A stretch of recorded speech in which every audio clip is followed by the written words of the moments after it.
Praise Lord. മനോഹരമായ ഒരു പ്രഭാതയാമത്തെ കൂടെ കാണുവാൻ കർത്താവ് നമുക്ക് വലിയ ഭാഗ്യം തന്നതിനായി ദൈവത്തെ സ്തുതിക്കുന്നു.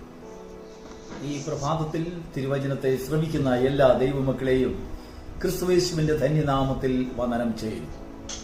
നോക്കൂ, പരീക്ഷകളിലും പ്രതിസന്ധികളിലും നമ്മൾ ചെന്നു ചേരുമ്പോൾ നമ്മൾ അതിന് ഇടയാക്കിയവരെന്ന് നമ്മൾ സംശയിക്കുന്നവരുടെ മേലിൽ നമ്മൾ കുറ്റം പറയും, കുറ്റം വിധിക്കും, ആരോപണങ്ങൾ നടത്തും, അവരെ ശാപവാക്കുകൾ അവരോട് സംസാരിക്കും. നമുക്ക് വിരോധമായി എന്തൊക്കെയോ അവർ പ്രവർത്തിച്ചത് കൊണ്ടാണ് അങ്ങനെയൊക്കെയുള്ള പ്രതിസന്ധികളിൽ നമ്മൾ എത്തിയതെന്ന് ഉള്ള ആരോപണം നമ്മൾ നടത്തും. അങ്ങനെ ഒരു സംഭവം വേദപുസ്തകത്തിൽ ഉണ്ടായി.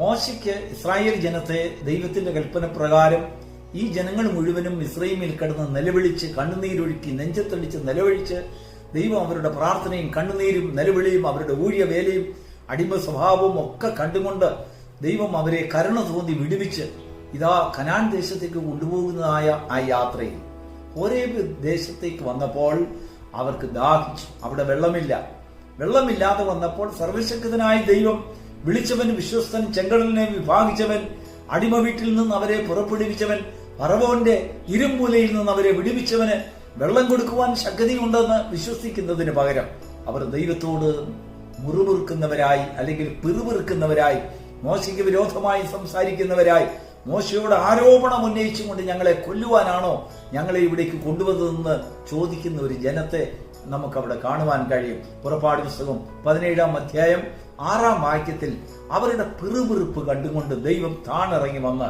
മോശയോട് പറയാണ്, മോശേ, ജനങ്ങൾ പിറുപിറുക്കുന്നത് നിനക്ക് വിരോധമായിട്ടല്ല, എനിക്ക് വിരോധമായിട്ടാണ്. എന്നെയാണ് അവർ പരീക്ഷിക്കുന്നത്. ഞാൻ അവരുടെ മധ്യേ ഉണ്ടോ ഇല്ലയോ എന്ന് അവർ പരീക്ഷിച്ചും കൊണ്ടാണ് ഈ സംസാരിക്കുന്നത്. അവർക്ക് വിശ്വസിക്കുവാൻ ധാരാളം അത്ഭുത പ്രവൃത്തികൾ ഞാൻ അവരുടെ മധ്യത്തിൽ ചെയ്തിട്ടുണ്ട്. അവർക്ക് വേണ്ടി നീട്ടിയ ഭുജങ്ങൾ കൊണ്ട് ധാരാളം വൻകാര്യങ്ങൾ ചെയ്തിട്ടുള്ളത് അവർക്ക് നന്നായിട്ട് അറിയാം. എങ്കിലും അവരുടെ മനസ്സിൽ പരീക്ഷയുടെ സ്വഭാവം വന്നിരിക്കുന്നു. ദൈവത്തിന് മഹത്വം ഉണ്ടാകട്ടെ. എങ്കിലും അവരുടെ പരീക്ഷയെ മറന്ന് ദൈവം മോശയോട് പറയാണ്, ഹോരേബ് പർവ്വതത്തിൽ ഒരു പാറയുണ്ട്, ആ പാറയുടെ മുകളിൽ ഞാൻ നിൽക്കും. ഞാൻ നിൽക്കുന്ന പാറ ഏതോ ആ പാറയെ നീ അടിക്കുമ്പോൾ അതിൽ നിന്ന് ധാരാളം വെള്ളം ദൈവത്തിന്റെ ജനമായ ഇസ്രായേലിനും അവരുടെ കുഞ്ഞുകുട്ടികൾക്കും അവരുടെ കന്നുകാലികൾക്കും കുടിപ്പാൻ വേണ്ടുവോളം ജലം ഉണ്ടാകും, വെള്ളം പുറപ്പെടും എന്ന് മോശയോട് പറഞ്ഞു. അങ്ങനെ സംഭവിച്ചു. എന്നാൽ പരീക്ഷിക്കപ്പെട്ട ജനങ്ങൾ നിമിത്തം, ദൈവത്തെ പരീക്ഷിച്ച ജനങ്ങൾ നിമിത്തം ആ ദേശത്തിന് ഒരു ദുഷ്പേര്, മെരീബ എന്നുള്ളതായ കലഹം വിട്ടതായ അല്ലെങ്കിൽ ദൈവത്തെ പരീക്ഷിക്കുന്നതായ ആ ദേശം ആ ദുഷ്പേരിന് അർഹതരായി തീർന്നു. ദൈവത്തിന് മഹത്വം ഉണ്ടാകട്ടെ. അവിശ്വസിക്കുന്നതും പരീക്ഷിക്കുന്നതുമായ ജനങ്ങൾ പാർക്കുമ്പോൾ, ജനങ്ങൾ പാർക്കുന്ന ദേശം, ഭവനം അല്ലെങ്കിൽ അവർ പോകുന്നിടമൊക്കെയും അവരുടെ അവിശ്വാസവും അവരുടെ പിറുപിറുപ്പ് നിമിത്തം ആ ദേശം കൂടെ ശപിക്കപ്പെട്ടതാകും. ദൈവത്തിന് മഹത്വം ഉണ്ടാകട്ടെ. നോക്കൂ, ദൈവം മോശയോട് പറയുന്നതായ ഒരു കാര്യം, ഞാൻ നിൽക്കുന്ന പാറ ഏതോ, ഏത് പാറയിൽ ഞാൻ നിന്നിരുന്നാലും അവിടെ അടിക്കുമ്പോൾ അവിടെ വെള്ളം കിട്ടും. എന്നാൽ ഇസ്രായേൽ ജനം ആ ഒരു വാക്കിനെ അവർ വിട്ടുകൊണ്ട് ഹോരേബ് പർവ്വതത്തിന് ചുറ്റും അവരുടെ ജീവിതകാലം മുഴുവനും സീനായി മലയുടെ ചുറ്റും ചുറ്റി നടന്ന് അടിമകളെ പ്രസവിക്കുന്ന ഹാഗാറിന്റെ സന്തതികളായി അവർ മാറ്റപ്പെട്ടു. ദൈവത്തിന് മഹത്വം ഉണ്ടാകും. എന്നാൽ ചുരുക്കം ചിലരെ മാത്രം ദൈവം മുൻപോട്ട് നടത്തിക്കൊണ്ടുവന്ന് പാലും തേനും ഒഴുകുന്ന ദേശത്തിന് അർഹരാക്കി അവരെ മാറ്റി. അവരിൽ മരുഭൂമിയിൽ വെച്ച് ജനിച്ചതായ സന്തതികൾ കഷ്ടതയുടെ, പ്രയാസങ്ങളുടെ, പരീക്ഷകളുടെ മധ്യത്തിൽ നിലനിൽക്കുവാൻ അഭ്യസിച്ചതായ ഒരു കൂട്ടം സന്തതികളെ അവർ കനാൻ ദേശത്തിൽ പ്രവേശിച്ചതായി നമുക്ക് കാണുവാൻ കഴിയും. ദൈവത്തിന്റെ ആത്മാവ് ഈ പ്രഭാതത്തിൽ നമ്മോട് സംസാരിക്കുന്ന ഒരു വിഷയം, നാം പാറ എന്നുള്ള ഒരു വാക്കിലല്ല, ഞാൻ പാറയാകുന്നു എന്നുള്ളതായ ഒരു വാക്കിലല്ല, കർത്താവ് നിൽക്കുന്ന പാറ ഏതോ ആ പാറയിൽ നിന്ന് മാത്രമേ ദാഹത്തിനുള്ളതായ ജലം പുറപ്പെടുള്ളൂ എന്ന് ദൈവത്തിന്റെ ആത്മാവ് നമ്മോട് സംസാരിക്കുവാനാണ് ഈ പ്രഭാതം തെരഞ്ഞെടുത്തിരിക്കുന്നത്. ദൈവത്തിന് മഹത്വം ഉണ്ടാകട്ടെ. കർത്താവ് അപ്പോസ്തലനായ പത്രോസിനോട് പറയുകയാണ്, പത്രോസേ, നീ പാറയാകും, ഈ പാറമേൽ ഞാൻ എന്റെ സഭയെ പണി എന്ന് പറഞ്ഞാൽ നിന്നിൽ ഞാൻ എത്രത്തോളം നിൽക്കുന്നുവോ അത്രത്തോളം നിന്നിൽ എനിക്ക് സഭ നിന്നിൽ കൂടെ പണിയുവാൻ കഴിയും.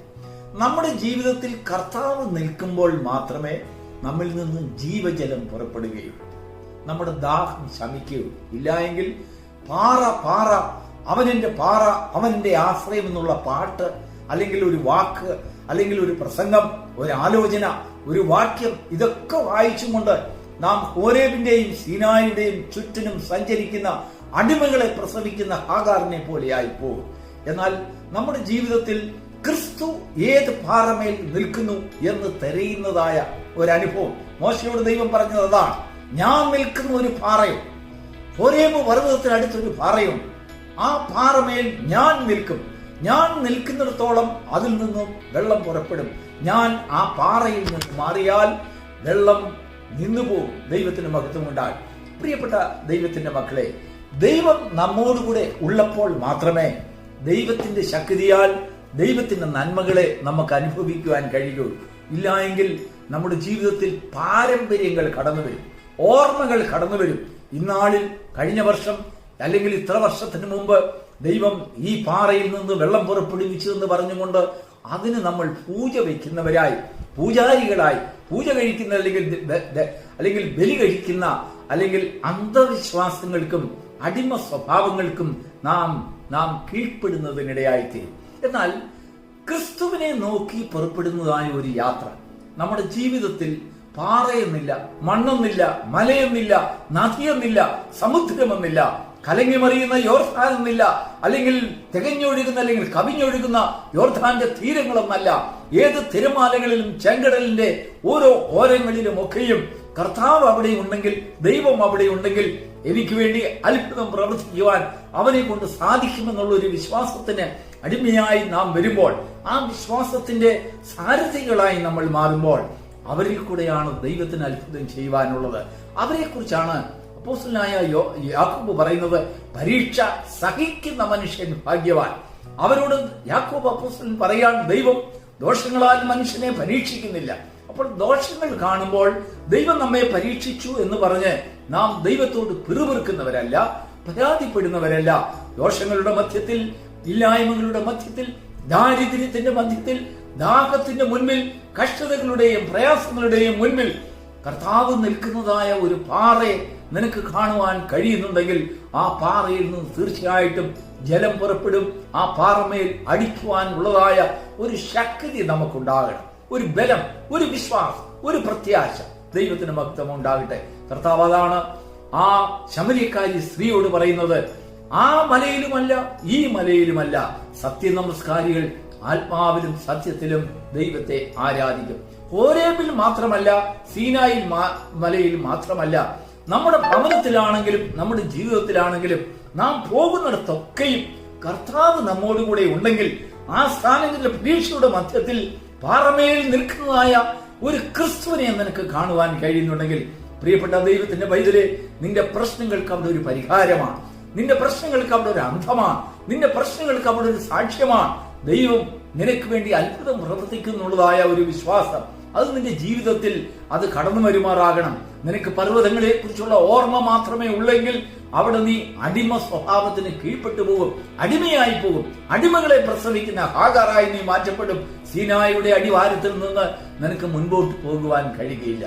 ഇന്ന് ദൈവം നമ്മെ വിളിച്ചതായ വിളിയുടെ ഉദ്ദേശമോ, സർവശക്തനായ ദൈവം എവിടെ നിൽക്കുന്നു, ഏത് പാറയിൽ നിൽക്കുന്നു, ഏത് സാഹചര്യത്തിൽ നിൽക്കുന്നു എന്ന് കണ്ടുപിടിക്കുവാനുള്ളതായ ഒരു ആത്മബലം നമ്മുടെ ജീവിതത്തിൽ ഉണ്ടെങ്കിൽ, പ്രശ്നങ്ങൾ വരട്ടെ, പരീക്ഷകൾ വരട്ടെ, പ്രതിസന്ധികൾ വരട്ടെ, ജീവിതത്തിന്റെ പോരായ്മകൾ, ഇല്ലായ്മകൾ, ദാരിദ്ര്യങ്ങൾ, ആവശ്യങ്ങൾ, വേദനകൾ, രോഗങ്ങളുടെ മധ്യത്തിൽ അതിനങ്ങേപ്പുറത്ത് ഉയരത്തിൽ നിന്ന് നമ്മോട് ആശ്വാസം പറയുന്നതായ ഒരു യേശുവിനെ കാണുവാൻ, അവന്റെ മുഖത്തെ കാണുവാൻ, അവനിൽ നിന്നുള്ളതായ ആശ്വാസത്തെ പ്രാപിക്കുവാൻ തക്കവണ്ണം ഈ പ്രഭാതത്തിൽ നമുക്കേവർക്കും, നമ്മുടെ ഭവനത്തിൽ, നമ്മുടെ കുഞ്ഞുങ്ങൾക്ക് അങ്ങനെയുള്ള ഒരു അവസരം നാം സൃഷ്ടിക്കുക, അതിനെക്കുറിച്ച് നാം പ്രത്യാശിക്കുക. ആ ഒരു